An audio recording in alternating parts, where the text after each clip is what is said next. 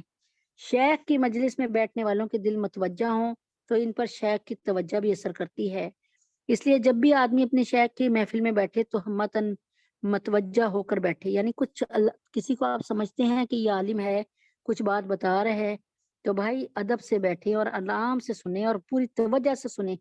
ایک طرف سے محبت اور سپردگی ہو، دوسری طرف سے شفقت اور عنایت ہو تو اللہ تعالیٰ بندے کا کام بنا دیا کرتے ہیں۔ اس لیے شیخ کے ساتھ محبت کی نسبت کو اور زیادہ مضبوط کیجیے۔ حضرت ابوبکر صدیق رضی اللہ عنہ کو نبی اکرم صلی اللہ علیہ وسلم کے ساتھ نسبت اتحادی نصیب تھی۔ اس سلسلے کا نام، اچھا اب کیا،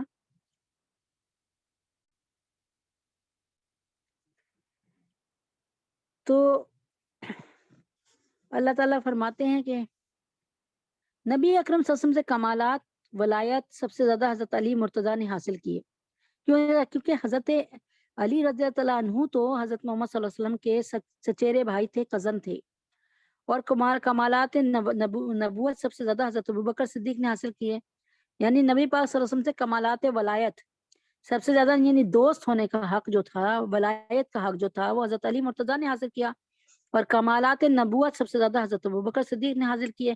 اس لیے صحابہ کرام میں سے سب سے زیادہ مضبوط نسبت حضرت ابوبکر صدیق رضی اللہ عنہ کو حاصل ہوئی۔ ان کو آپ جناب صلی اللہ علیہ وسلم کے ساتھ اتنا مضبوط تعلق تھا کہ اگر ان کے حالات زندگی کو پڑھا جائے تو بالکل ایک جیسے حالات نظر آتے ہیں۔ آج اس محفل میں بات کرنے کا بنیادی مقصد یہ ہے کہ آپ کو یہ بات بتا دی جائے کہ ہماری نسبت صدیقی نسبت ہے، اور الحمدللہ رب العالمین، الحمدللہ رب العالمین کہ میں صدیقی نسبت رکھتی ہوں الحمدللہ، جو کہ ایک مضبوط ترین نسبت ہے۔ لیکن کوئی صدیقی ہو یا سید ہو، جب تک وہ اپنے عمل کو ٹھیک نہیں کرے گا تو اس کا عمل جب ٹھیک نہیں ہوگا تو اس کو کوئی فائدہ نہیں ہو سکتا اس نسبت سے۔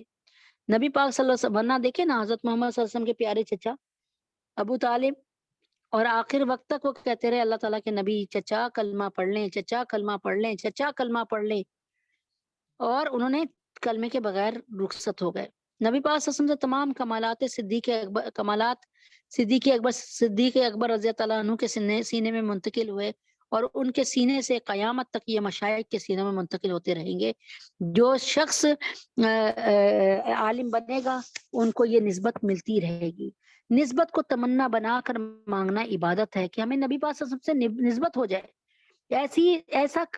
ایسے ہماری شکل نبی اکرم صلی اللہ علیہ وسلم جیسی ہو جائے، ہمارے قول نبی پاک صلی اللہ علیہ وسلم جیسے ہو جائے، ہمارے افعال نبی پاک صلی اللہ علیہ وسلم جیسے ہو جائے، ہمارے اعمال نبی پاک صلی اللہ علیہ وسلم جیسے ہو جائے، کیونکہ نسبت حاصل ہو جانے سے انسان کی عبادت کی کیفیت میں حضوری آ جاتی ہے، یعنی پھر اسے اللہ تعالیٰ کا قرب ملتا ہے، نماز بہتر ہو جاتی ہے، تلاوت قرآن کی کیفیت بہتر ہو جاتی ہے، غفلت ختم ہو جاتی ہے، اور گناہوں سے جان چھوٹ جاتی ہے۔ البتہ خلافت کی تمنا دل میں رکھنا،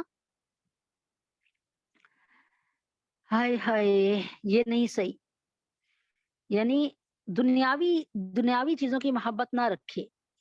ایک دل میں دنیا اور آخرت دونوں کہاں سما سکتی ہے؟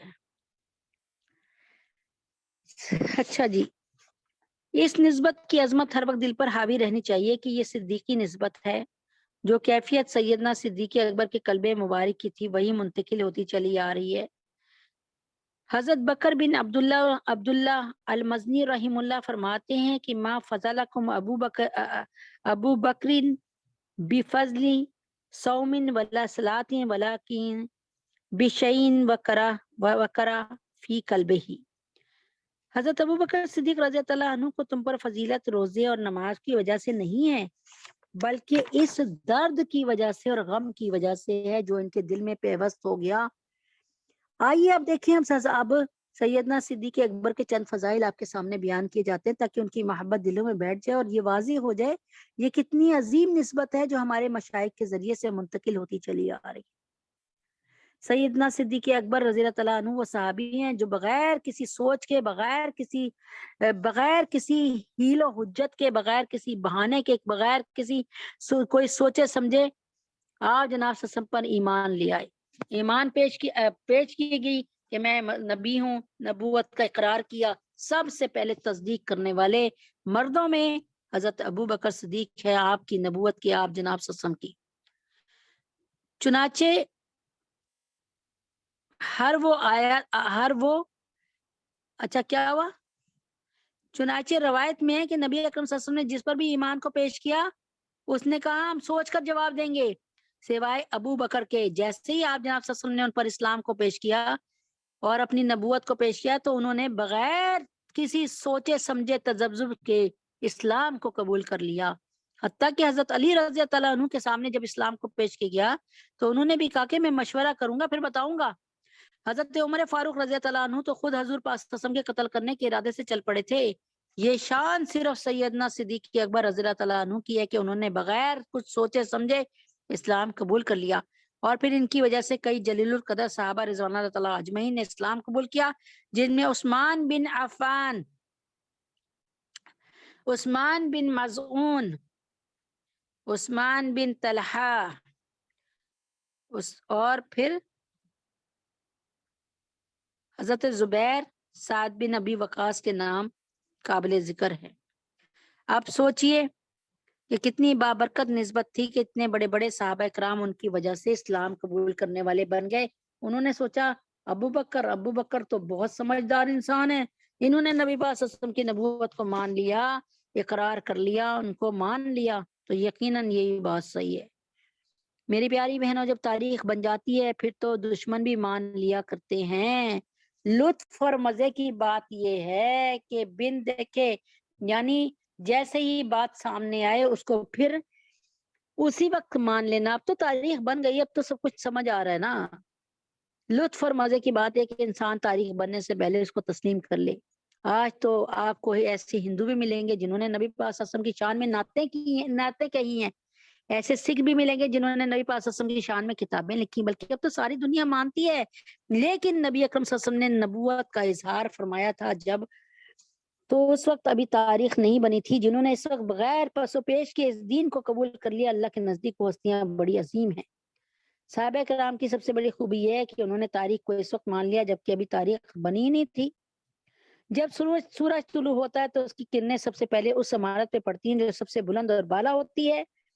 اسی طرح جب نبوت کا سورج طلوع ہوا تو اس کی پہلی کرنیں اس ہستی پہ پڑیں جو امت میں سب سے بلند اور بالا تھی اور وہ تھی سیدنا صدیق اکبر رضی اللہ عنہ کی ذات مبارکہ. ایک مرتبہ نبی پاک صلی اللہ علیہ وسلم کعبہ کے مقام ہجر میں نماز پڑھ رہے تھے کہ عقبہ بن ابی معیط نے آگے بڑھ کر آپ صلی اللہ علیہ وسلم کے گلے میں کپڑا ڈال کر زور سے دبایا. ایسا بدبخت تھا کہ نبی پاک صلی اللہ علیہ وسلم کے دروازے کے پڑوسی تھا نا کہ آگے گندگی پھینکے جاتا تھا اور روز کا عمل تھا یہ. بس ابو بکر صدیق رضی اللہ عنہ آگے بڑھے. عقبہ بن ابی معیط نے آگے بڑھ کر آپ صلی اللہ علیہ وسلم کے گلے میں کپڑا ڈال کر زور سے دبایا. پس ابو بکر صدیق آگے بڑھے اور اسے کندھوں سے پکڑ کر ہٹایا اور کہا کہ تم ایسے شخص کے قتل کرنے کے در پہ ہو یعنی پیچھے پڑے ہو جو یہ کہتا ہے کہ میرا رب اللہ ہے. حضرت ابو بکر صدیق رضی اللہ عنہ نے یہ بات کہی تو کفار نے نبی اکرم صلی اللہ علیہ وسلم کو چھوڑ کر ابو بکر صدیق کو پکڑ لیا اور اس قدر مارا کہ بعض لوگوں نے سمجھا حضرت ابو بکر صدیق رضی اللہ عنہ فوت ہو چکے ہیں. حضرت ابو بکر صدیق رضی اللہ عنہ کے رشتہ دار ان کو اٹھا کر گھر لائے تو پورا جسم زخمی تھا. جب کافی دیر کے بعد بے ہوشی سے افاقہ ہوا تو آنکھ کھولتے ہی آپ نے پوچھا میرے آقا کس حال میں ہے؟ والدہ نے کہا ہمیں علم نہیں. علامہ ابن حجر عسقلانی رحمہ اللہ نے الاصابہ میں ام الخیر کے ترجمے میں لکھا ہے کہ انہ سال ان رسول اللہ صلی اللہ علیہ وسلم بعد ان افاق من غشیته فقالت له امه لا ادری فقال سلی جمیل بنت الخطاب فذهبت الیها فسألتها. بے شک ابو بکر نے بے ہوشی سے افاقے کے بعد ہوش میں آنے کے بعد نبی پاک صلی اللہ علیہ وسلم کی خیریت پوچھی تو ان کی والدہ نے کہا معلوم نہیں کہ نبی پاک صلی اللہ علیہ وسلم کیسے ہیں کیونکہ ان کی والدہ اس وقت اسلام نہیں لائی تھی. تو آپ نے فرمایا ام جمیل بنت خطاب سے پوچھے. ام جمیل کون ہے؟ فاطمہ کون ہے؟ حضرت عمر فاروق رضی اللہ عنہ کی بہن جو چھپ کر مسلمان ہوئی تھی. وہ ان کی طرف گئیں. حضرت ابو بکر صدیق کی امی ادھر گئیں اور جا کے پوچھا یہ عشق و محبت کی کتنی اعلیٰ مثال ہے کہ اپنی تکلیف کو یکسر بھول کر جب تک نبی پاک صلی اللہ علیہ وسلم کی خیریت معلوم نہیں ہوئی اس وقت تک چین ہی نہیں آیا. جس دن حضرت ابو بکر صدیق کو یہ ایذا دی گئی تکلیف دی گئی. کہتے ہیں اس بری طرح مارا تھا کہ بال تک جھڑ گئے تھے آپ کے کئی جگہ سے, مطلب جیسے سر کے بال بھی جھڑ گئے تھے. اس کے بعد اسی دن حضرت حمزہ رضی اللہ عنہ ایمان لے آئے. ایک حضرت ابو بکر صدیق کی اس قربانی سے حضرت حمزہ رضی اللہ عنہ ایمان لے آئے اور یہ بھی سید الشہداء بنے. چنانچہ کتابوں میں علماء نے لکھا کہ نبی پاک صلی اللہ علیہ وسلم نے دعا مانگی. حضرت عمر بن خطاب بھی ایمان لے آئے, اور ادھر ابو بکر صدیق رضی اللہ عنہ نے قربانی دی تو حضرت حمزہ رضی اللہ عنہ بھی ایمان لے آئے. تو دیکھیں آپ کتنی عظیم قربانی تھی جس کی وجہ سے ایک جلیل القدر ہستی ایمان لے آئی. ایک مرتبہ نبی اکرم صلی اللہ علیہ وسلم تشریف فرما تھے. حضرت ابو ہریرہ رضی اللہ عنہ روایت فرماتے ہیں کہ آپ صلی اللہ علیہ وسلم نے صحابہ کرام کے مجمع سے سوال کیا, من اصبح منکم اليوم صائما, آج کے دن تم میں سے روزہ دار کون ہے؟ صحابہ کرام کے پورے مجمع میں حضرت ابو بکر صدیق رضی اللہ عنہ کھڑے ہوئے اور عرض کیا میں روزے سے ہوں. نبی پاک صلی اللہ علیہ وسلم نے پھر فرمایا فمن تبع منکم اليوم جنازہ, آج تم میں سے جنازے کے پیچھے کون چلا؟ پھر حضرت ابو بکر صدیق نے عرض کیا میں چلا. پھر نبی پاک صلی اللہ علیہ وسلم نے فرمایا کہ آپ صلی اللہ علیہ وسلم نے فرمایا فمن اطعم منکم اليوم مسکینا, آج تم میں سے محتاج کو کھانا کس نے کھلایا؟ اس پر بھی حضرت ابو بکر صدیق رضی اللہ عنہ نے فرمایا میں نے. حضور پاک صلی اللہ علیہ وسلم نے فرمایا فمن عاد منکم اليوم مریضا, کہ آج تم میں سے بیمار کی عیادت کس نے کی؟ اس پر بھی حضرت ابو بکر صدیق رضی اللہ عنہ کھڑے ہوئے. اس کے بعد حضور پاک صلی اللہ علیہ وسلم نے فرمایا مجتمعنا فی امری الا دخل الجنہ. صحیح مسلم کی حدیث نمبر 1028 ہے. جس شخص کے اندر بھی یہ 4 اوصاف جمع ہو جائیں تو وہ جنت میں داخل ہوگا. سیدنا صدیق اکبر کے فضائل میں 181 احادیث اور 88 احادیث یعنی 181 احادیث موجود ہیں اور 88 احادیث سیدنا صدیق اکبر اور سیدنا عمر فاروق رضی اللہ عنہ کے فضائل میں موجود ہیں.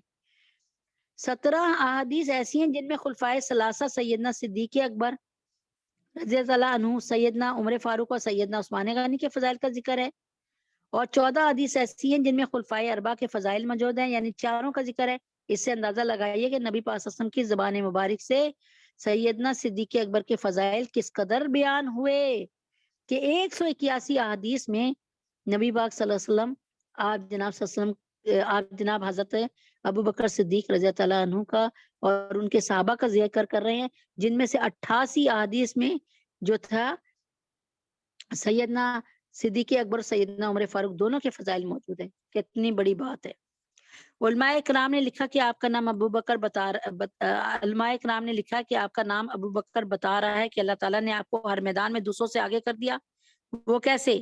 طلبہ جانتے ہیں کہ جس لفظ کا مادہ با کاف را بکر ہو, یعنی فا کلمہ عین کلمہ اور لام کلمہ, یہ تو تھوڑا سا نا علم صرف کی ضرورت ہے جو ان کو سمجھ آئے گا. بہرحال یعنی فا کلمہ عین کلمہ اور لام کلمہ با کاف را, تو اس مادے سے جو لفظ بنتا ہے جیسے فعالہ ہوتا ہے نا ایسی بکرا, تو جو لفظ بنتا ہے اس کا ترجمہ سب سے پہلی چیز بنتا ہے, یعنی جو آپ نے سب سے پہلے آم کھایا نا اس گرمیوں میں تو وہ پہلا بکر تھا. مثال کے طور پہ بکرا صبح کو کہتے ہیں, گویا دن کا پہلا حصہ. اسی طرح بکور اس پھل کو کہتے ہیں جو موسم کا پہلا پھل ہوتا ہے. باقرہ اس کماری لڑکی کو کہتے ہیں جس نے خاوند نہ دیکھو اور شادی ہو کر پہلی مرتبہ خاوند کے پاس آئے. معلوم ہوا با کاف را بکر جس لفظ کا مادہ ہو وہ اپنے میدان میں سب سے آگے ہوتا ہے. آپ رضی اللہ تعالیٰ عنہ کا نام بھی اللہ تعالیٰ نے ابو بکر رکھوایا, لہذا آپ بھی ہر میدان میں دوسروں سے آگے رہے.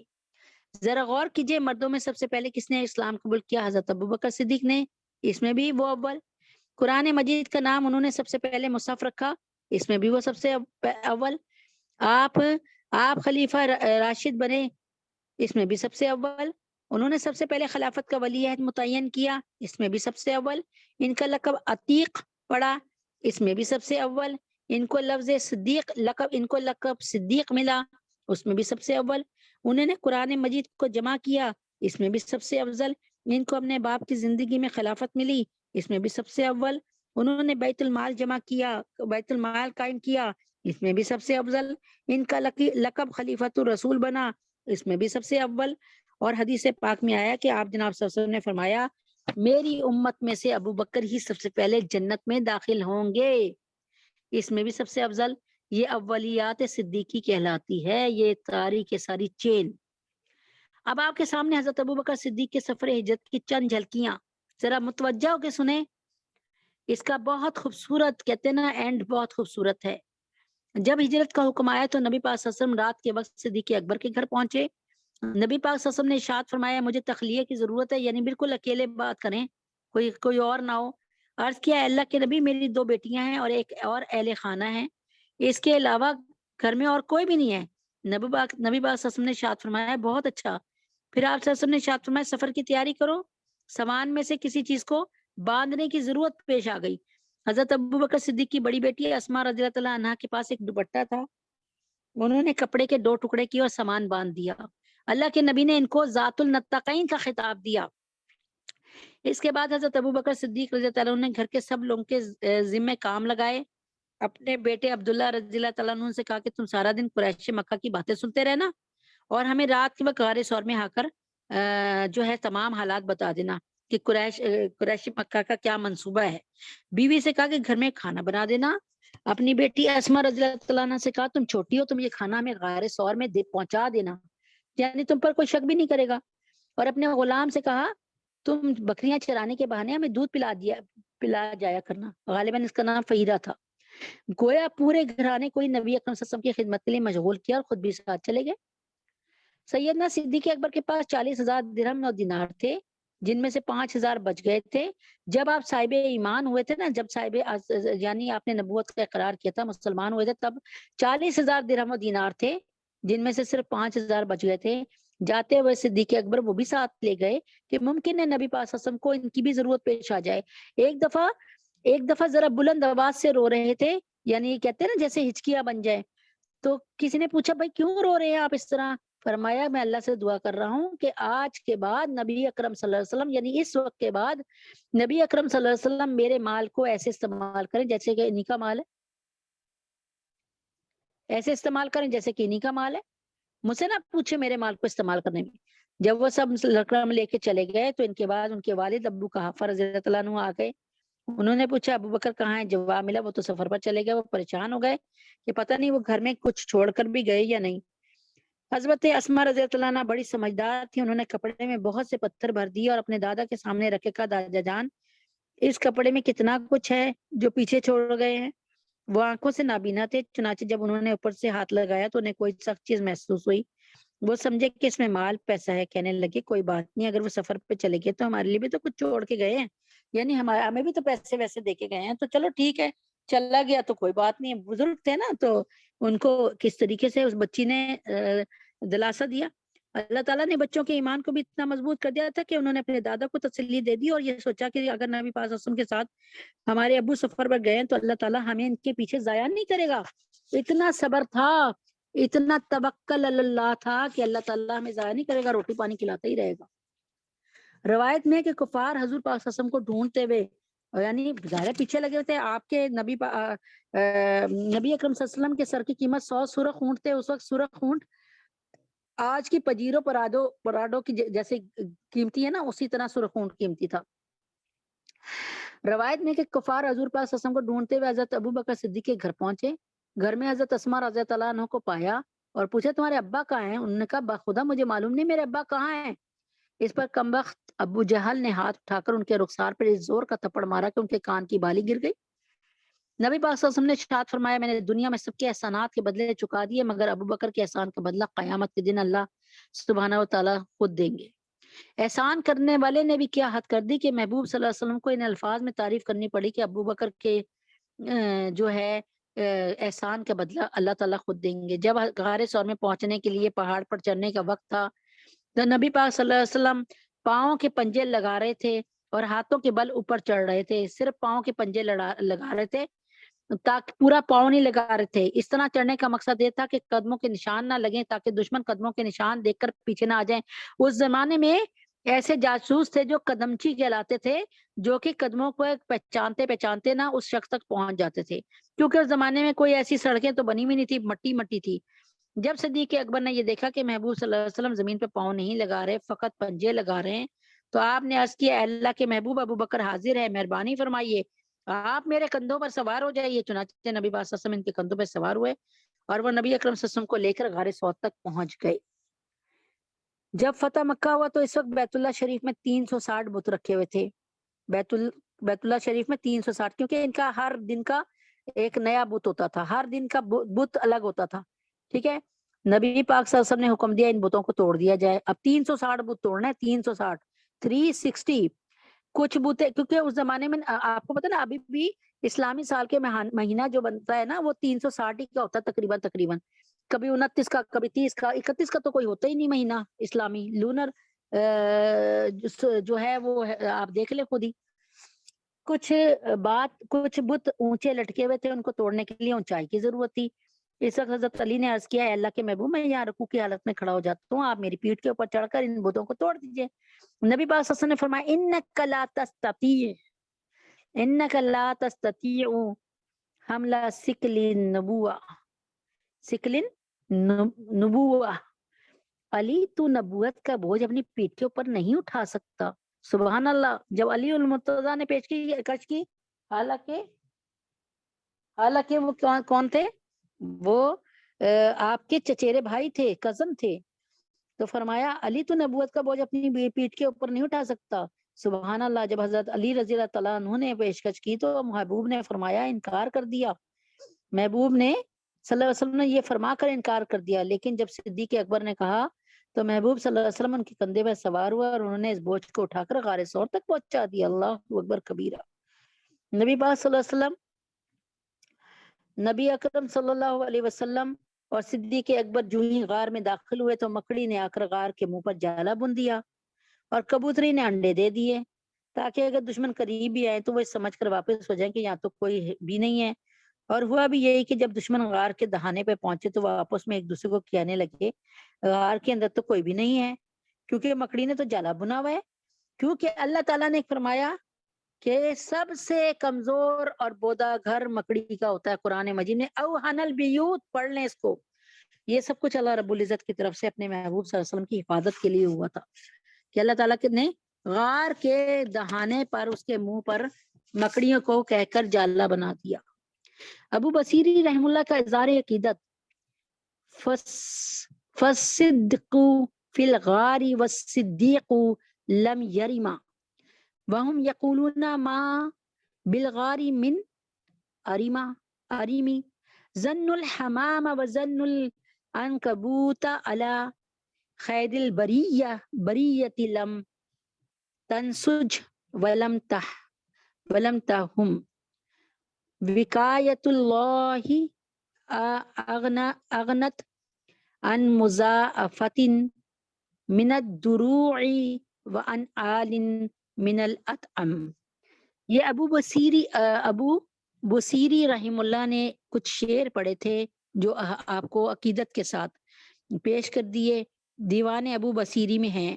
کسی نے اشعار کا اردو ترجمہ بھی کیا خوب کیا ہے، سنیے۔ صدق اور صدیق اکبر، حضرت محمد صلی اللہ علیہ وسلم صادق تھے نا، صدق اور صدیق اکبر غار ہی میں تھے چھپے، صدق اور صدیق اکبر غار ہی میں تھے چھپے، غار میں کوئی نہیں کفار کہتے تھے باہم، آپس میں کہتے تھے غار میں تو ہے کوئی نہیں، دیکھ کر انڈے کبوتر کے ادھر مکڑی کا جال تھا گما کفار کو وہاں تو نہیں شائع امم۔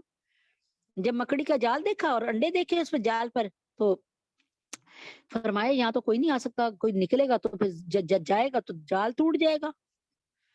صدق اور صدیق اکبر غار ہی میں تھے چھپے، غار میں کوئی نہیں کفار کہتے تھے باہم، دیکھ کر انڈے کبوتر کے ادھر مکڑی کا جال تھا گما کفار کو وہاں تو نہیں شائع امم۔ کی حفاظت آپ کی ایسی خدائے پاک نے ذرہ اور کلون سے مستغنی ہوئے شائع امم۔ یعنی نہ نبی اکرم صلی اللہ علیہ وسلم کو کوئی تلوار نکالنی پڑی، کوئی نہ ذرہ پہننی پڑی، نہ کوئی چاقو چلانا پڑا، اللہ تعالیٰ ان کو اپنی حفاظت میں رکھ رہے ہیں، دشمن سے بچا کر مدینے پہنچا دیے۔ جب غار کے اندر داخل ہوئے تو حضرت صدیق اکبر نے پورے غار میں نظر دوڑائی، انہیں غار میں کچھ سوراخ نظر آئے، انہوں نے جب سوراخ کپڑے سے بند کر دیے مگر ایک سوراخ کو بند کرنے کے لیے کوئی چیز نہ ملی، چنانچہ سیدنا صدیق اکبر اس طرح بیٹھے کہ انہوں نے اپنا پاؤں سوراخ کے اوپر رکھ دیا۔ اب نبی اکرم صلی اللہ علیہ وسلم ہیں اور ان کے ساتھ ابو بکر صدیق رضی اللہ عنہ ہیں۔ یہ بھی عجیب منظر ہوا، دنیا نے ایسا منظر کبھی نہیں دیکھا ہوگا۔ محب بھی ہے اور محبوب بھی ہے، اور اس غار کی تنہائی بھی ہے۔ اس شاک کی تمنا ہوتی ہے، عاشقوں کی تمنا ہوتی ہے کہ ہم ہی ہوں، تیری محفل میں کوئی اور نہ ہو۔ سبحان اللہ۔ سیدنا صدیق اکبر رضی اللہ عنہ کو اللہ رب العزت نے یہ موقع عطا فرمایا، اللہ رب العزت نے ان کو نعمت دی کہ ایک طرف حسن رسول پاک صلی اللہ علیہ وسلم ہے اور دوسری طرف عشق صدیق رضی اللہ عنہ ہے۔ نبی پاک صلی اللہ علیہ وسلم صدیق اکبر رضی اللہ عنہ کی گود میں اپنے سر مبارک رکھ کر آرام فرما رہے تھے۔ یعنی آج تک کسی صحابی کو یہ والی زیارت نصیب نہیں ہوئی، کیونکہ کسی کی صحابی کی یہ جرت نہیں تھی کہ وہ پوری آنکھ سے نبی پاک صلی اللہ علیہ وسلم کو پوری، وہ کہتے ہیں نا، پورے جما کے آنکھ دیکھ سکے۔ نبی پاک صلی اللہ علیہ وسلم کے چہرے پر اتنا روب تھا، الحمدللہ۔ لیکن آج نبی پاک صلی اللہ علیہ وسلم سوئے ہوئے ہیں اور گود کس کی ہے؟ حضرت ابوبکر صدیق کی۔ سبحان اللہ۔ کسی شاعر نے اس منظر کو عجیب الفاظ میں کہا، یہ حسن ساتھ عشق کے کیا لاجواب ہے، یہ حسن ساتھ عشق کے کیا لاجواب ہے، رکھی ہوئی رحل پہ خدا کی کتاب ہے۔ یعنی یوں لگتا تھا کہ سیدنا صدیق اکبر رضی اللہ عنہ کی گود مبارک رحل کی مانند ہے اور نبی پاک صلی اللہ علیہ وسلم کا چہرہ مبارک اس رحل میں رکھے ہوئے قرآن کی مانند ہے۔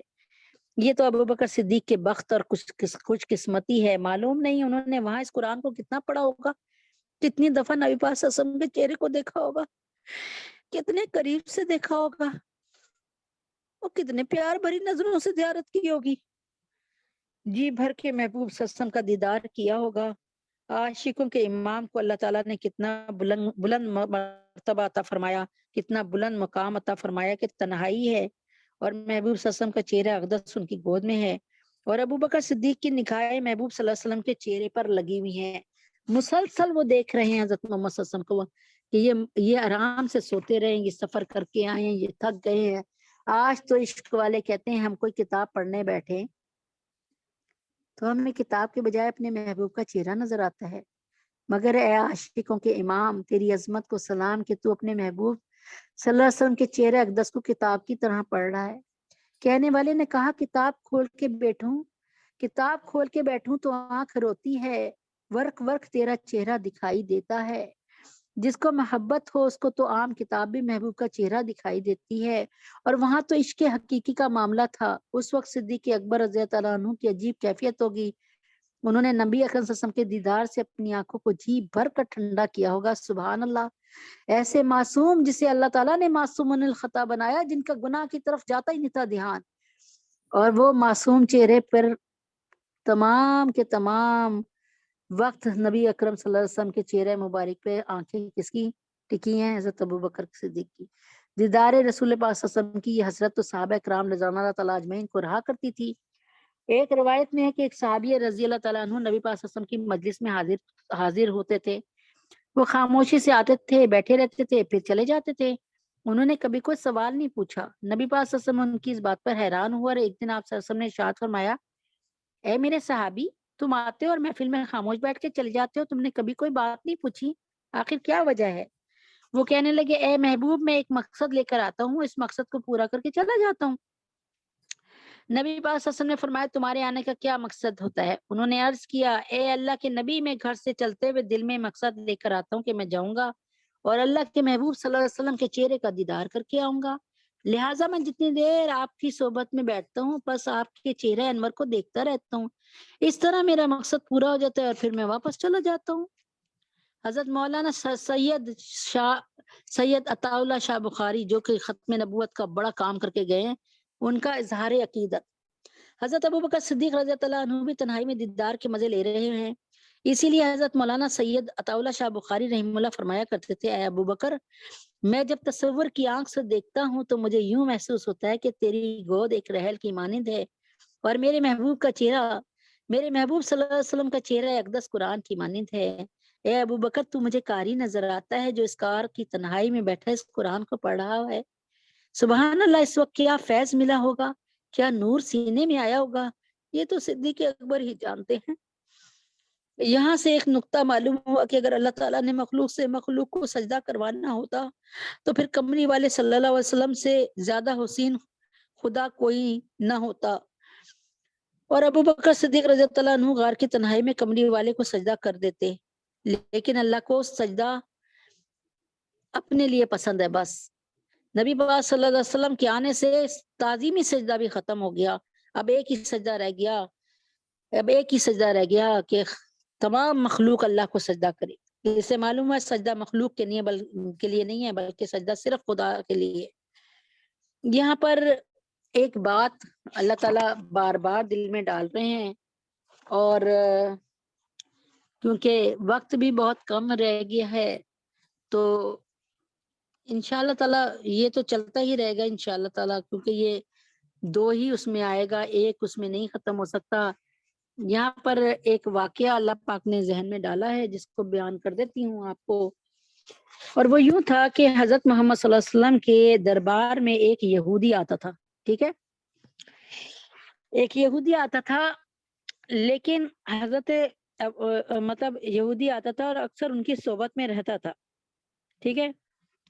ایک دن ایک قبیلے سے ایک آدمی آیا، ایک بدو آیا، اس نے کہا کہ میرا پورا قبیلہ مسلمان ہو چکا ہے، لیکن غور سے سنیے گا، دیکھیں ایسے مزہ نہیں آئے گا، جب تک آپ لوگ اپنی توجہ نہیں کریں گے تب تک مزہ نہیں آئے گا۔ بڑے زبردست واقعہ ہے، اس کو سن لیں، اور سچا واقعہ۔ فرمایا کہ کیا کہہ رہی تھی، ہاں وہ روز وہ آتے تھے، اکثر آتے تھے نبی پاک صلی اللہ علیہ وسلم کی محفل میں بیٹھ کے چلے جاتے تھے، یہودی تھے۔ تو ایک دفعہ کیا ہوا کہ ایک بدو آیا، ایک یعنی کسی اور ملک کسی اور شہر سے کوئی آدمی آیا، اس نے کہا کہ ہمارے سارا قبیلہ مسلمان ہو گیا، لیکن جب مسلمان ہوئے تو پھر قحط بڑھ گیا، اب یا رسول اللہ کوئی مدد کر دیں کہ یہ نہ ہو کہ وہ لوگ سمجھیں کہ یہ تو ہم نے ہم مسلمان ہوئے تو ہم پر نعوذ باللہ آفت آ گئی کوئی، یہ یعنی ان کے دل اب اسلام سے پھر نہ جائیں، تو یا رسول اللہ صلی اللہ علیہ وسلم کوئی آپ اس کا حل ڈھونڈ دیں، کوئی مطلب ایسا کر دیں۔ آپ نے فرمایا اچھا ٹھیک ہے، فرمایا کہ صحیح ہے۔ اتنی دیر میں وہ جو یہودی تھے نا، وہ بیٹھے تھے، وہ کہتے ہیں کہ میں آپ کو 80 مسکال سونا دیتا ہوں۔ 80 مسکال کوئی پیمانہ ہوگا، کوئی تولہ یا کلو یا کچھ ہوگا، ویسے مجھے نہیں اس پیمانے کا پتا کہ وہ 80 مسکال کتنے بنے ہوں گے اس وقت کے حساب سے، کلو گرام میں اور اس میں تولے میں، اور یہ اچھا بہرحال اس نے گرامز کا ہمیں نہیں پتا، تو ان کا میں 80 مسکال سونا دیتا ہوں، اس کے بدلے آپ مجھے نا فلاں فلاں باغ کی کھجور دے دیجیے گا جب وہ تیار ہو جائے، فلاں باغ کی، نہ فلاں کے باغ کی۔ حضرت محمد صلی اللہ علیہ وسلم نے فرمایا کہ میں ایسا نہیں کر سکتا کہ میں ایک آپ کو وہ کر لوں، ایک ہی نشاندہی کر دوں کہ بھائی یہ والی کھجور دیجیے، نہیں، ہاں یہ ہے کہ میں آپ کو اس کے سونے کے بدلے نا میں آپ کو اتنی جو کھجوریں ہیں وہ دے دوں گا، لیکن وہ کسی کی بھی باقی ہو جائیں، یعنی کوئی بھی مطلب کہیں سے بھی لے لوں، کھجور دے دوں گا آپ کو یہ والی۔ اس پر ڈن ہو گیا۔ ابھی اس معاہدے میں 2-3 دن رہتے تھے، جب واپسی کرنی تھی نا، حضرت محمد صلی اللہ علیہ وسلم نے ان کو دے دیا، کیا کہتے ہیں، اس بدو کو اور اس جو آیا تھے، جو بھی قاصد آیا تھا، ان کو دے دیا اور کہا کہ یہ اپنی اس میں بانٹ دو اپنی پورے قبیلے میں، لیکن دیکھو انصاف سے بانٹنا، یہ نہ ہو، یعنی کہنے کا مقصد یہ تھا، یہ نہ ہو کہ تم اپنے اپنے رشتے داروں کو دے دو سارا، یعنی انصاف سے بانٹنا۔ اس نے کہا یا رسول اللہ انصاف سے بانٹوں گا، ٹھیک ہے، وہ چلا گیا۔ اب وہ دن آ گیا جس دن آپ جناب صلی اللہ علیہ وسلم نے وہ وعدے کے مطابق کھجوریں پک کے تیار ہو گئیں، اور وہ دن آ گیا کہ بھئی یہ والی تاریخ پہ، لیکن ابھی 2-3 دن اس دن میں رہتے تھے، آنے میں، وعدے کی فرما برداری میں، وعدے کو پورا کرنے میں 3 دن 4 دن 2-3 دن رہتے تھے۔ تو حضرت محمد صلی اللہ علیہ وسلم کے پاس وہ یہودی آ گیا، اور اس یہودی نے، ان کا سا نام، اچھا، اس یہودی نے کیا کیا کہ نبی اکرم صلی اللہ علیہ وسلم سے کہا کہ بھئی میرے پیسے دے دو، تو انہوں نے کہا کہ اچھا میں دیتا ہوں، اور تو غصے میں بولا وہ یہودی کہ تم عبد المطلب کے نا تمام اولادیں جو ہے نا نادہندہ ہے. کیا مطلب؟ کہنے لگا عبد المطلب کی تمام اولادیں نادہندہ ہیں. یعنی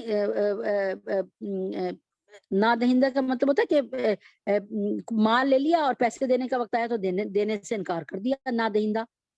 تو یہ بات سن کے حضرت عمر فاروق رضی اللہ عنہ کو اتنا غصہ چڑھا اور ایک دو اور بدتمیزیاں کی جو ذہن سے اس وقت نکل گئیں. تو اور یہ کہا کہ دیکھا آپ نے جو ہے دیا نہیں ہے، اور یہ ایسے ہیں آپ ویسے ہیں، نعوذ باللہ. کیونکہ نبی پاک صلی اللہ علیہ وسلم کی شان میں تو میں تو بہرحال کوئی بات نہیں کرنا پسند کرتی. تو جب یہ نبی پاک صلی اللہ علیہ وسلم سے ایسی بات کی تو حضرت عمر فاروق نے تلوار نکال لی. تو حضرت محمد صلی اللہ علیہ وسلم نے فرمایا عمر ٹھہر جاؤ. عمر تمہیں تو ایسا ہونا چاہیے تھا کہ مجھے تم کہتے کہ اس کا حق ادا کرو، اور اس کو کہتے کہ بھائی ذرا آرام سے مانگ لو، لیکن تم مجھے کیا کہتے؟ مجھے کہتے تم اس کا حق ادا کرو. یعنی مجھے احساس دلاتے عمر تم اس طرح بول رہے ہو، یہ بات نہیں زیب دیتی، چلو اب تمہاری ذمہ ہے کہ جاؤ اس کو پورا کر کے آؤ، یعنی اس کو اتنی کھجوریں دے کے آؤ. لیکن عمر ادھر آؤ بلایا اور ان کو چپکے سے کہا کہ ان کو 20 صاع کھجوریں، یہ بھی ایک پیمانہ ہوگا، سواد الف صاع عین، 20 صاع کھجوریں زیادہ دے دینا جو تم نے بدتمیزی کی ہے ان کے ساتھ. اب جی عمر فاروق نے فرمایا اچھا ٹھیک ہے. اب انہوں نے جو بھی کیا بہرحال انہوں نے اتنی کھجوریں جتنی تھی نا 80 مسکات سونا کی بنتی ہیں وہ دی، جتنی بھی ہوئی ہوں گی کہ بھائی اتنے کھجور طے ہو گیا ہوگا نا بھائی میں 80 مسکات سونا دیتا ہوں میں تمہیں اتنا، یعنی اس وقت کا دور ہوتا تو ہم کہتے جی 1 من کھجور یا 2 من کھجور جو بھی ہے وہ ہوا، وہ ساری پکڑا دی اور 20 صاع کھجوریں زیادہ پکڑائیں. فرمایا کہ یہ 20 صاع کیوں زیادہ دے رہی ہیں؟ وہ یہودی نے کہا. انہوں نے کہا میں نے آپ کے ساتھ جو ذرا تلخ رویہ رکھا نا، بدتمیزی کی، مجھے معاف کر دیں. اور اس کے بدلے یعنی عمر فاروق فرما رہے ہیں وہ عمر جن سے ڈر کر شیطان بھی راستہ چھوڑ دیتا تھا، وہ عمر جن کا 29 جگہ، کہیں لکھا 22 جگہ، کہیں لکھا 27 جگہ اللہ تبارک تعالیٰ نے عمر فاروق کی جو رائے فرش پہ ہوتی تھی وہی قرآن میں حکم بنا کے نازل کر دیا تھا. تو یہ بھی ایک انشاءاللہ اس کے بعد حضرت عمر فاروق کا آئے گا، اس میں بتا دوں گی انشاءاللہ سارا. تو اب کیا ہوا کہ انہوں نے کہا کہ عمر، وہ ذرا اس طرح بولے ذرا جذباتی ہو کے کہتے عمر تم مجھے پہچانتا ہے؟ انہوں نے کہا نہیں میں نہیں پہچانتا. بھائی تم کون ہو؟ انہوں نے کہا میں زید بن ثنا ہوں. کہنے کہ زید بن ثنا، یہ بہت بڑے عالم تھے ان کے، اور بہت امیر کبیر آدمی تھا اور بہت بڑا یہودیوں کا عالم تھا. کہتے ہیں عمر میں زید بن ثنا ہوں، اور میں نے نا اپنی اس میں کتاب میں حضرت محمد صلی اللہ علیہ وسلم کی جو ہے علامات پڑھ لی تھی، ساری علامات حضرت محمد صلی اللہ علیہ وسلم میں نظر آ رہی تھی، 2 علامات نظر نہیں آ رہی تھی، اس کو دیکھنے کے لیے یہ سارا کام کیا میں نے. ان کا کیا مطلب؟ فرمایا کہ میں نے پڑھا تھا نبی پاک صلی اللہ علیہ وسلم کی شان یہ ہوگی محمد کی کہ جب کہ ان کا جو حلم ہوگا نا، ان کا جو صبر یعنی ان کا جو نرمی ہوگی نا، وہ ان کی سختی پر غالب آ جائے گی، اور جب کوئی غصہ چڑھایا جائے گا تو وہ مزید نرم ہو جائیں گے، پہلے سے بھی زیادہ نرمی آ جائے گی.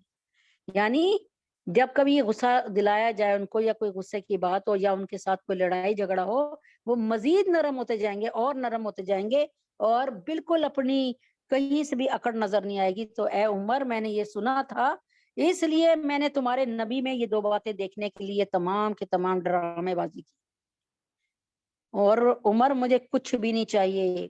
اور اس کے بعد نبی کیا عمر کلمہ پڑھا، عمر کلمہ پڑھا، مجھے کلمہ پڑھا، اور اس کے بعد نبی پاک صلی اللہ علیہ وسلم کی محفل میں آئے، اور پھر تمام کے تمام جائیداد میں سے آدھی جائیداد، کیونکہ بہت امیر تھے بھائی یہ، انہوں نے آدھی جائیداد آدھی دولت نبی اکرم صلی اللہ علیہ وسلم کے قدموں میں نچھاور کی، ان سے معافی مانگی، اور فرمایا کہ میں آپ میں یہ 2 خوبیوں کی تلاش میں تھا کہ ہماری تورات میں یہ 2 صفات آپ کی لکھی تھی کہ آپ کا علم آپ کے غصے پہ غالب ہوگا، اور دوسری بات کیا؟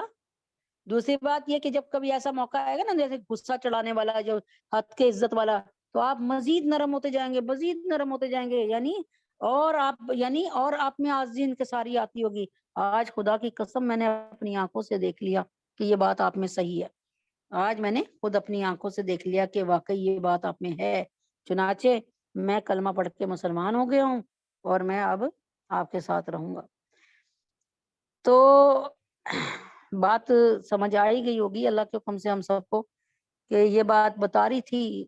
دیکھیں بات یہ ہے کہ توکل علی اللہ ہونا چاہیے، کہ اللہ پر توکل کیا، انہوں نے وعدہ کر لیا کہ ہم آپ کو کھجوریں دیں گے، جبکہ نبی اکرم صلی اللہ علیہ وسلم ایک وقت کھانا کھاتے تھے، دو وقت کھانے بیچارے اللہ کے نبی پر 2 وقت کے فاقے آ جاتے تھے، لیکن اس کے باوجود مدد کرنے کے لیے لے لیتے تھے۔ یہ سنت تھی آپ جناب صلی اللہ علیہ وسلم کی، ادھر سے پکڑ کے ادھر سے پکڑ کے اس کی مدد کی، اس کی مدد کی، پھر اس کے پیسے اتارے، اس کے پیسے اتارے، اس کے پیسے اتارے۔ ایسے بہت سے صحابہ ایسے زندگی میں مطلب نظر آتے ہیں جنہوں نے مقروض تھے لیکن اپنی بلڈنگ، اپنا پلازا، اپنا موبائل خریدنے کے لیے، اپنی ریپو ٹھیک کرنے کے لیے نہیں کیا، انہوں نے ادھار لے لے کے دوسرے صحابہ کی مدد کی۔ تو یہ کتنی بڑی بات ہے کہ انہوں نے ادھار لے لے کے دوسروں کی کی۔ تو یہ سنت نبوی ہے کہ آپ کسی سائل کو خالی ہاتھ نہ جانے دیں، اگر وہ واقعی ڈیزرونگ ہے، مستحق ہے، تو اس کی مدد کریں۔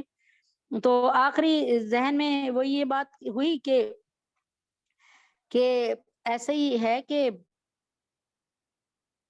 پڑھ رہی تھی، بیان پڑھ رہی تھی، اس میں ذہن میں ایک دم سے آیا، تھوڑے دنوں پہلے ہی سنا کہ ٹیکساس میں ایک جماعت گئی، امریکہ میں غالباً ہے یہ ٹیکساس، تو جماعت گئی، تو جماعت جو ہے وہ جس مسجد میں ٹھہری وہاں پر ایک مسلمان وہیں کے ٹیکساس کے رہتے تھے، وہ آئے تو انہوں نے ان کو بڑا برا سمجھا کہ یہ کیا آ گئے یہاں پر، اور یہ وہ نا، وہ تھے مسلمان، نماز پڑھتے تھے لیکن تبلیغی جماعت سے ذرا متنفر تھے، تو انہوں نے کہا کہ یہ کیسے آ گئے یہاں پہ، یہ وہ نا، تو خیر اس کے بعد انہوں نے، ان میں سے ایک نے، کسی نے ٹوٹی پوٹی انگلش میں ان سے بات کی، اور اس کے بعد انہوں نے اس کا جواب دیا۔ اس کے بعد تشکیل ہو گئی اور انہوں نے کیا کیا کہ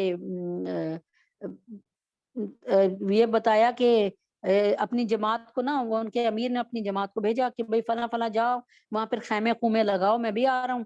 تو ان سے کہا، ان مسلمان سے کہا کہ بھئی آپ بھی میرے ساتھ چلیں، کیونکہ آپ کو یہاں پہ ٹیکساس میں رہتے ہوئے ایک عرصہ ہو گیا اور آپ کو انگلش پر عبور ہے، اور ہمارے پاس پھر یہ کہ ہم نئے نئے آئے ہیں، ہمیں تو پردیسی ہیں، ہمیں یعنی ایسا بندہ جس کو سب کچھ پتا ہو کہنا کہ ٹھیک ہے ہم بھی چلتے ہیں۔ انہیں بتایا کہ اتنے اتنے میل چلو اور اس کے بعد تم جا کر نا وہ کر دینا، کیا کہتے ہیں، یہاں پر فلاں جگہ پہ اتنے میل بعد وہ لگا دینا، خیمے لگا دینا۔ ان کا جی اچھا۔ اب یہ لوگ یہ بھی راستے میں تھے، اور جب وہاں پر پہنچے جہاں ان کو پتہ چلا کہ یہیں ہمارے ساتھی ہیں، تو جو ساتھ ان کے تھا اس کی چیخیں نکل گئیں۔ اس نے کہا بھائی تم کیوں چیخ رہا؟ سردار نے، انہوں نے امیر نے پوچھا، انہوں نے کہا یہ تم نے کیا کیا؟ یہ تو ان کا چرچ ہے، جس کا جو احاطہ ہے، جس کا جو کورٹ یارڈ ہے، یعنی جس کا صحن ہے، اس میں تم نے جا کر اپنے خیمے لگا چھوڑے ہیں، تو یہ تو تمہیں، یہ وہ جگہ ہے کہ یہ تو تمہیں وارننگ دیں گے، اس کے بعد اڑا دیں گے فوراً، سیدھی گولیاں ماریں گے۔ انہوں نے کہا اچھا دیکھی جائے گی، چلو ہماری جماعت تو بیٹھی ہوئی ہے، چلو۔ اب وہ بیٹھ گئے، یہ بھی چلے گئے۔ تو ابھی بیٹھے ہوئے تھوڑی دیر ہوئی ہے کہ اسپیکر پہ اعلان ہونا شروع ہو گیا کہ آپ لوگ یہاں پہ خالی کر دیں ورنہ ہم گولیاں چلا دیں گے۔ اب یہ بھی خاموشی سے آرام سے بیٹھے ہیں، بالکل پرسکون، اور امیر صاحب بھی اور وہ ساری پوری تبلیغی جماعت بھی، امیر وہ بھی سکون سے بیٹھی ہے اور ذکر خود اللہ تعالیٰ کا ذکر کر رہے ہیں۔ کہنے لگے میں بھی لا محالہ سوچنے لگا پتہ نہیں کس قسم کے انسان ہے، اب کیا کروں۔ کہتے ہیں ایک دم سے ابھی میں سوچ ہی رہا تھا گولیاں چلی، اب تو نکلنا ہی بڑا خطرناک تھا۔ کہتے ہیں میں بھی اسی ٹینٹ میں بیٹھا رہا، گولیاں، کہتے ہیں 20 منٹ لگاتار فل فائر ہوتے رہے۔ 20 منٹ تقریباً ان کے 8-10 بندے تھے، 2 گاڑیوں میں آئے ہوئے، انہوں نے فائرنگ کی، اور 20 منٹ بعد نا امیر نے کہا کہ اب آپ فائرنگ رک گئی، اب جائیں ان کو بتائیں ہمارا مقصد کوئی لڑائی کا نہیں ہے، اور اب ہم چلے جائیں گے، مطلب یہاں پہ تھوڑی دیر رہ کے۔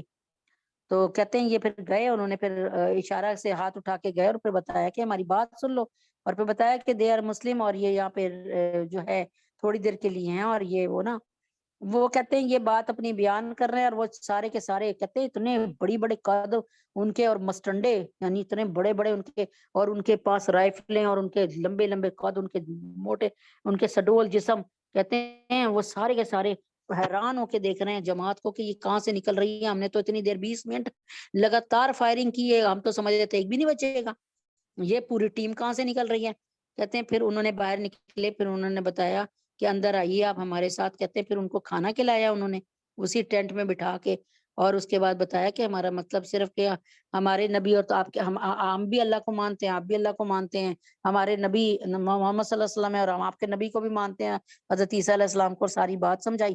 اور بہرحال بڑے اچھے خوشگوار موڈ میں انہوں نے وہاں سے مطلب انہوں نے وہ تمام کے تمام جو نفری تھی وہ چلی گئی، یعنی وہ پولیس چلی گئی، الحمدللہ انہوں نے اپنا کام کیا اور واپس خیر و سلامتی کے ساتھ آ گئے۔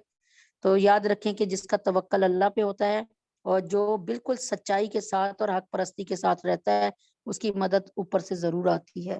اللہم صلی علی محمد و علی آل محمد کما صلیت علی ابراہیم و علی آل ابراہیم انک حمید مجید۔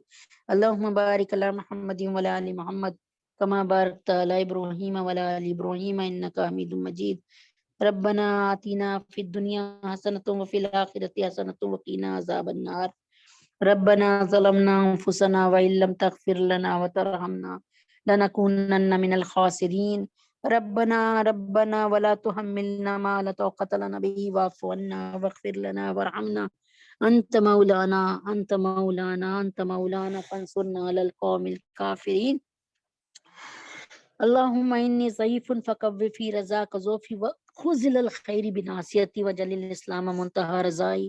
اللهم إنا ذليل فاعزنا، اللهم إنا فقير فارزقنا، اللهم إنا ضعيف فقونا، اللهم ارزقنا شهادة في سبيلك وجل الموت في بلد رسولك۔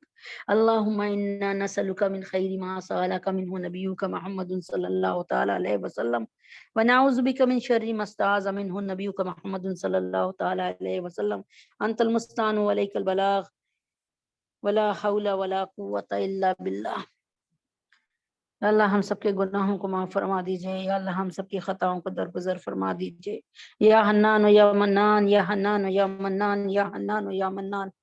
اے اللہ تجھے تیرے نبی کا واسطہ ہم سب کے گناہوں کو معاف فرما دیجئے، ہم سب کی خطاؤں کو درگزر فرما دیجئے۔ یا اللہ پاکستان کو دین کا اسلام کا قلعہ بنا دیجئے۔ یا اللہ پاکستان کی حفاظت اسی طرح فرمائیے جیسے آپ اپنے قرآن کی حفاظت فرماتے ہیں۔ یا اللہ شب قدر میں پاکستان ملا اور شب قدر میں ہی اللہ تعالیٰ قرآن ملا۔ یا اللہ قرآن کی حفاظت کا ذمہ آپ نے لے لیا، پاکستان کی بھی حفاظت کا ذمہ دار بن جائیے۔ اے اللہ پاکستان کو اسلامی معاشی معاشرتی سماجی ترقی عطا فرمائیے، پاکستان کو قرضوں سے نجات دیجیے، پاکستان کو نیک حکمران عطا فرمائیے، کوئی عمر ثانی لیڈر حضرت عمر فاروق رضی اللہ عنہ کے صدقے عطا فرما دیجیے۔ یا اللہ اپنے حبیب پاک صلی اللہ علیہ وسلم کے طفیل میں کوئی عمر ثانی لیڈر عطا فرمائیے، یہ کٹ پتلی حکمرانوں سے، یہ بکے ہوئے حکمرانوں سے جان چھڑائیے۔ یا اللہ اپنے حبیب کے طفیل میں پاکستان سے اور تمام دنیا سے مہنگائی اور بے حیائی کو غرق کیجیے۔ یا اللہ پاکستان کو اسلامی اخلاقی معاشی معاشرتی سماجی ترقی عطا فرمائیے۔ یا اللہ پاکستان میں بجلی کو اور اللہ تبارک تعالیٰ پیٹرول کو سستا کر دیجیے۔ یا اللہ ہم سب کے گناہوں کو معاف فرما دیجیے۔ جو غداران پاکستان ہیں، جو دشمنان اسلام ہیں، جو اللہ ان کو چن چن کر جہنم واصل فرمائیے۔ ہدایت جن کا نصیب ہے تو دیجیے، فوری دیجیے، ورنہ چن چن کر جہنم واصل فرمائیے۔ یا اللہ ہمارے بچوں کی حفاظت فرمائیے، ہماری نسلوں کی حفاظت فرمائیے۔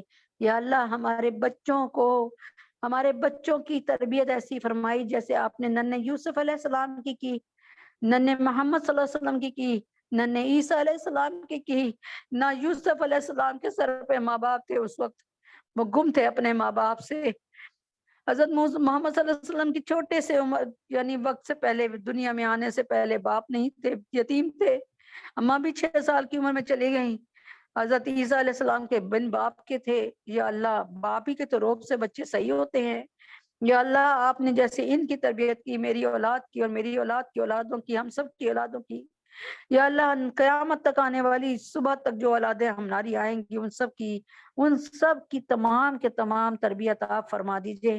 ہمارے بچوں کو حضرت ابوبکر صدیق رضی اللہ عنہ کا ایمان اور عمل عطا فرمائیے، ہمارے بچوں کو بارگاہ الہی میں قبول فرمائیے، ہمارے بچوں کو اپنے سینے سے لگا کر شیطان سے نفرت عطا فرمائیے، اور اللہ ہمارے بچوں کو اپنے سینے سے لگا کر حب الہی حب رسول عطا فرمائیے۔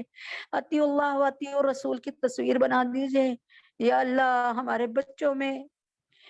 بچوں میں محافظ ناموس رسالت بنا دیجئے۔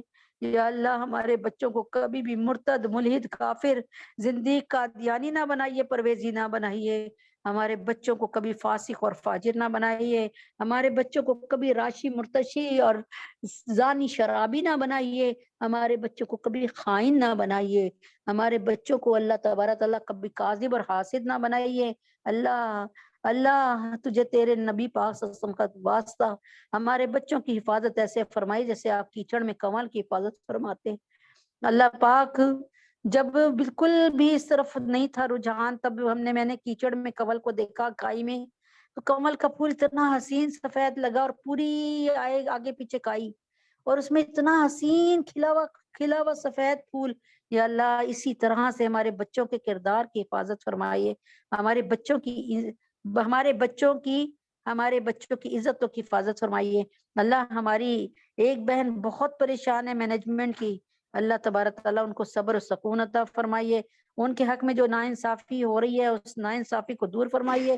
اللہ ہماری ایک بہن بہت پریشان ہے، ان پر رحم فرما دیجئے، کرم فرما دیجئے۔ اللہ وہ جو چاہ رہی ہیں اس وقت ان کے حق میں وہ فیصلہ فرما دیجئے بہترین کر کے۔ اللہ ہماری وہ بہن بہت پریشان ہے، اللہ ان کی پریشانی کو دور فرما دیجئے۔ وہ ہمارے ساتھ مل کر دین کا کام کر رہی ہیں، ان کی پریشانی کو دور فرما دیجئے اللہ، ان کی پریشانی کو دور فرما دیجئے، ان کے گھر میں آپس میں محبت عطا فرما دیجئے، وہ محبت جو حضرت علی رضی اللہ تعالیٰ عنہ اپنی بیوی یا حضرت بی بی فاطمہ سے کرتے تھے، وہی محبت ان میاں بیوی میں بھی عطا فرمائیے۔ یا اللہ ہم سب کے گناہوں کو معاف فرمائیے، ہم سب کی خطاؤں کو درگزر فرمائیے۔ یا اللہ ثنا ندیم کے میاں صاحب کو زندگی، صحت، تندرستی عطا فرما دیجئے۔ یا اللہ ان کے ڈائلیسس ہوتے ہیں، ان کے گردے بغیر کسی دوا کے صحیح کر دیجئے۔ یا اللہ جو بے اولاد ہے ان کو نیک نرینہ اولاد عطا فرمائیے۔ یا اللہ عائشہ کو، سونیا کو، رقیہ باجی کو، ڈاکٹر انم کو، اہلیہ محسن کو نیک نرینہ اولاد بہترین اور جلد عطا فرمائیے۔ جو حاملہ ہیں اس وقت اللہ ان کے حمل کو قرار عطا فرمائیے، اور اللہ تبارک تعالیٰ انتہائی کامیابی کے ساتھ اور خیریت کے ساتھ نیک نرینہ اولاد عطا فرمائیے۔ یا اللہ جو بے روزگار ہیں، احمد نعمان نواز صاحب، ان کو بہترین روزگار عطا فرمائیے۔ جو بے گھر ہے، علی اعظم شہناز اور علی عاشق، ان کو اپنا گھر، اپنا در، اپنا ٹھکانہ عطا فرمائیے۔ یا اللہ صحت عطا فرمائیے، صحت کاملہ عاجلہ مستمرہ۔ یا اللہ تمام کے تمام علماء حق کو، علماء اسلام کو، علماء پاکستان کو، علماء ہند کو، میرے تمام اساتذہ کرام کو، اور اللہ پاک اپنے حبیب پاک صلی اللہ علیہ وسلم کے طفیل میں مولانا فضل الرحیم صاحب، مفتی حسن صاحب، مفتی تقی عثمانی صاحب، مفتی تقی عثمانی صاحب، مفتی تقی عثمانی صاحب، اللہ تجھے تیرے نبی کا واسطہ ان کی حفاظت فرمائیے، ان کو صحت کاملہ عاجلہ مستمرہ عطا فرمائیے۔ حضرت جی کو اور پیر ذوالفقار نقشبندی صاحب جن کے اس وقت کتاب سے بیان دیا میں نے، ان پیر ذوالفقار نقشبندی صاحب کو، نازیہ اندلیب کو، طلحہ کو، ندیم بھائی کو، اور اشفاق صاحب کو، عبداللہ کو، اہلیہ حسین کو، شازیہ کو، عیشہ کو، معظم، نازیہ، جہانگیرہ، محمد عمران کو صحت کاملہ عاجلہ مستمرہ عطا فرمائیے۔ یا اللہ جن کی بچیاں ماشاءاللہ نکاح کے قابل ہو چکی ہیں، ان کی بچیوں کی شادی بہترین اور اچھی جگہ پہ کر دیجئے۔ یا اللہ ہماری بچیاں ہماری آنکھوں کے سامنے اپنے گھروں میں جا کر بسے، اللہ سدا خوش رہیں، ایسا آباد رہیں، سبز و شاداب رہیں، اللہ بہار بن کے جائیں ہماری بچیاں، اور بہار بن کے رہیں۔ جن بچیوں کی شادیاں ہو چکی ہیں ان کو اپنے گھروں میں بہترین طور پہ قیامت کی صبح تک بسائیں، ان کی اولاد کو نیک بنائیں۔ اے اللہ پاک حفصہ، فاطمہ اور امت امام صلی اللہ علیہ وسلم کے تمام بیٹے بیٹیاں، حفصہ، فاطمہ، جویریہ، ام حبیبہ، یا اللہ سدرہ، سبحانہ، حفصہ، سجاد، بینش، عفیفہ، مہنور، بنات سرور، فخر، عبد المتین، مہتاب، ندا، مصباح، آمنہ، امبر، صدف، ختیجہ، شائستہ، نمرہ، یا اللہ ان سب بچوں کی، یا اللہ پہلے 2-3 دفعہ ایسی لسٹ تیار ہوئی، اللہ ساری بچوں کی آپ نے شادی کروا دی سوائے ایک ہاتھ کے۔ اللہ تجھے تیرے نبی کا واسطہ ان سب کے لیے نیک بار، نیک زوج اور نیک در، نیک گھر کا انتظام فرمائیں، ہم سب کے گناہوں کو معاف فرمائیں، طیب اردگان صاحب کے اور قطر کے حکمران کی حفاظت فرمائیں، تمام نیک حکمرانوں کو اپنے سائے میں رکھیں۔ یا اللہ انڈیا میں، چائنا میں، یا اللہ مشرقی ترکستان میں، یا اللہ کشمیر میں، فلسطین میں، بوسنیا میں، چیچنیا میں، صومالیہ میں، برما میں، شام میں، سیریا میں، یا اللہ جہاں جہاں مسلمان ہیں ان کی عزت و جان و مال کی حفاظت فرمائیے۔ یا اللہ یہود و نصارہ کو غارت کر دیجئے، یا اللہ باجوڑ کے مسلمانوں کی باجوڑ کے شہیدوں کا بدلہ لیجئے۔ یا اللہ ہم تیرے شکر گزار ہیں کہ آپ نے جو ہے صحابہ کی ناموس کے لیے قانون پاس فرمایا۔ یا اللہ ہمیشہ کے لیے اس قانون کو جاری ساری کیجئے۔ یا اللہ 298 بی اور سی کو 295 بی اور سی کو سدا سلامت رکھیے، اور ان کے کرنے والے جو ہیں صدر بھٹو صاحب اور ضیاء الحق صاحب، ان کی روحوں کو اللہ تعالیٰ بہترین جگہ اور بہترین اعزاز کے ساتھ رکھیے۔ ہم سب کے گناہوں کو معاف فرمائیے، ہم سب کی خطاؤں کو درگزر فرمائیے۔ میرے اللہ ایمان کے ساتھ موت عطا فرمائیے۔ یا اللہ کلمے کے ساتھ موت عطا فرمائیے۔ یا اللہ خاتمہ بال ایمان، خاتمہ بالخیر، خاتمہ بالقرآن، خاتمہ بالکلمہ عطا فرمائیے۔ یا اللہ جب ہم سب پہ نزا کا عالم طاری ہو تو لب پہ کلمہ جاری ہو، لا الہ الا اللہ محمد الرسول اللہ وصلی اللہ تعالی علی خیر خلقہ محمد وعلی آلہ وصحبہ اجمعین برحمتک یا ارحم الراحمین۔ سبحان ربک رب العزت عما یصفون وسلام علی المرسلین والحمد للہ رب العالمین۔ السلام علیکم ورحمۃ اللہ وبرکاتہ۔